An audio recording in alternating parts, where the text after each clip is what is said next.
నమస్తే welcome to 2 minutes 12 headlines. Law and order లో no compromise. Deputy CM Pawan Kalyan కీలక వ్యాఖ్యలు. బోరుగడ్డ అనిల్ కు సుప్రీం కోర్టులో చుక్కెదురు. మధ్యంతర బెయిల్ పిటిషన్ తిరస్కరణ. ఎన్ఆర్ఐల జోలికి వస్తే ఖబర్దార్. వైసీపీకి కేసినేని చిన్ని చురకలు. సిఐడి కస్టడీకి పిఎస్ఆర్ 27 నుంచి 29వ తేదీ వరకు కస్టడీకి అనుమతి. మావోయిస్టులపై ఉక్కుపాదం. 3 రాష్ట్రాల సరిహద్దులో భీకర ఆపరేషన్.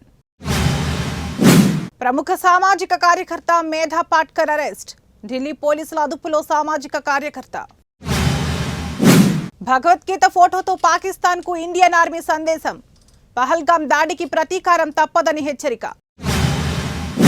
ఇస్రో మాజీ చైర్మన్ కస్తూరి రంగన్ కన్నుమూత. బెంగళూరులో తన నివాసంలో తుదిశ్వాస విడిచిన కస్తూరి. శ్రీనగర్ కు చేరుకున్న ఆర్మీ చీఫ్ ద్వివేది. కశ్మీర్ లోయలోని ఆర్మీ కమాండర్స్ తో ద్వివేది భేటీ. అమెరికా చైనా వాణిజ్య యుద్ధం నేపథ్యంలో కీలక పరిణామం. కొన్ని అమెరికా దిగుమతులపై పన్నుల మినహాయింపునకు చైనా యోచన. నేడు చెన్నైలో సన్ రైజర్స్ హైదరాబాద్ తో సిఎస్కే పోరు. ధోనీకి కెరీర్లో ఇది 400వ T20 మ్యాచ్. భారీ నష్టాలతో ముగిసిన స్టాక్ మార్కెట్లు. 710 పాయింట్లు నష్టపోయిన సెన్సెక్స్.